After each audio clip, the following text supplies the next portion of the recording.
Alors, désolé Rachid, mais je vais parler d'un sujet que tu ne connais pas, le racisme. Alors, évidemment, parce que toi, tu l'as jamais subi. Voilà, donc, je veux dire, tu n'as jamais connu le vrai racisme, le racisme anti-blanc. je vois, tu nous regardes du haut de tes privilèges, tu ne sais pas ce que c'est. Vous le savez, les Blancs sont victimes de ségrégation. Ils sont ghettoisés, par exemple, dans l'hémicycle de l'Assemblée nationale, quasi que des Blancs, dans les conseils d'administration du CAC 40, que des Blancs, dans le public de la dernière sur Radio Nova. Regardez-les, mes petits babes tout fragiles, nom de Dieu. J'en vois 2-3 contenter le point soleil, mais ça a foiré, on dirait Casimir et 15 Sarwell. C'est lamentable, c'est dur, mais vous n'êtes pas les seuls à souffrir. C'est un sujet qui a beaucoup été traité sur les chaînes d'infos cette semaine. La préférence communautaire, soit dit en passant, dans l'allocation des fonds publics. Quand on dit, par exemple, est-ce qu'on doit donner de l'argent à la France périphérique, à la France rurale, ou toujours donner plus d'argent aux banlieues? Est-ce qu'il n'y a pas à travers ça une forme de discrimination systémique contre ceux qui ont le malheur d'être français de souche? Et oui, c'est du racisme anti-français de souche de la campagne. C'est du souchisme. C'est du souchisme. Alors, vous l'avez peut-être reconnu à la voix, c'est Mathieu Bock-Côté. Alors lui, j'adore parce qu'il vient du Québec pour dire qu'en France, on accueille vraiment n'importe qui. Ça fait penser aux chlamydia d'Emeric qui disent « Tu devrais pas te frotter n'importe où comme ça. » Mais je l'aime bien, Mathieu Bock-Côté. Il dit les termes « On ne parle plus que de quoi ?» Je ne comprends plus de la culpabilité insurmontable et irréductible de l'homme blanc.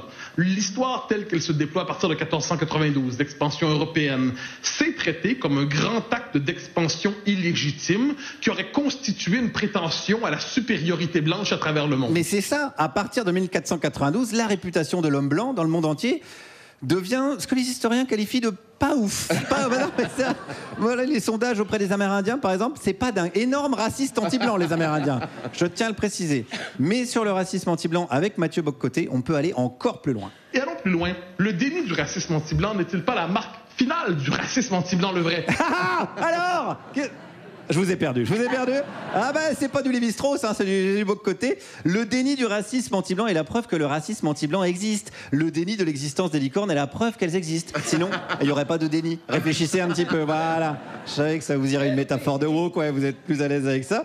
Je vous ai vu à la manif antiraciste, j'y étais. Chez Sud Radio aussi, ils sont allés voir. Moi, je suis arrivée par une petite ruelle qui me menait au grand cortège. Je suis tombée d'abord sur une espèce de rave party LGBT dans cet énorme cortège. Ah oui, il y avait les LGBT aussi. Oui, qui criaient on est pédé. Bon, avec des drapeaux palestiniens partout, ça faisait assez bizarre. Parce qu'il faut quand même leur rappeler que dans certains pays palestiniens, les homosexuels, on les jette des toits. Ouais, voilà, dans certains pays palestiniens, comme tous les pays palestiniens.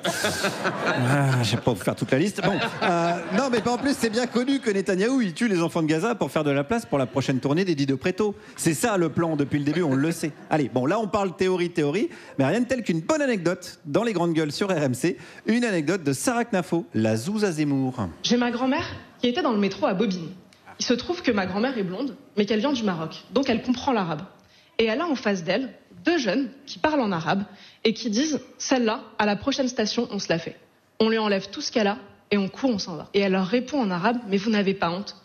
Et là, ces 2 jeunes garçons se mettent à genoux devant elle, lui embrassent les mains et lui disent « Oh, pardon madame, on savait pas que vous étiez notre tante, on croyait que vous étiez une Française. » Et bam, ah oui, il s'en passe des choses dans la tête à Sarah Knafo. Mais ça, c'est de la science sociale. Il y a la grand-mère à Sarah qui vient de niquer un siècle de sociologie. Qu'est-ce que tu vas faire, Bourdieu? Ah, tu vas rien faire. Bourdieu est mort. C'est pas du Nietzsche, c'est du Sarah Knafo. Heureusement qu'il y a RMC les grandes gueules, je vous le dis d'ailleurs, pour permettre de lutter contre le racisme. D'ailleurs, ils prennent des auditeurs en ligne, quelles que soient leurs origines. Faut le noter, ça. On écoute Louis. Je suis un auditeur de longue date des grandes gueules. D'ailleurs, je dois vous dire que je m'appelle pas Louis, je m'appelle Rachid, je suis avocat. Et par ailleurs, je dois vous dire que j'ai appelé tout à l'heure sous mon vrai nom, et que vous m'avez pas rappelé. C'est un peu curieux. Je m'appelle désormais Louis, je passe à l'antenne, c'est formidable. Bon, allez, encore un Rachid fourbe. Qu'est-ce qu'ils sont fourbes, ces Rachid? C'est quand même pas possible. Donc, restons vigilants face au racisme anti-blanc, aux licornes et aux éclairs de génie des éditorialistes de salon. Merci, mes babtous. Et merci, Guillaume.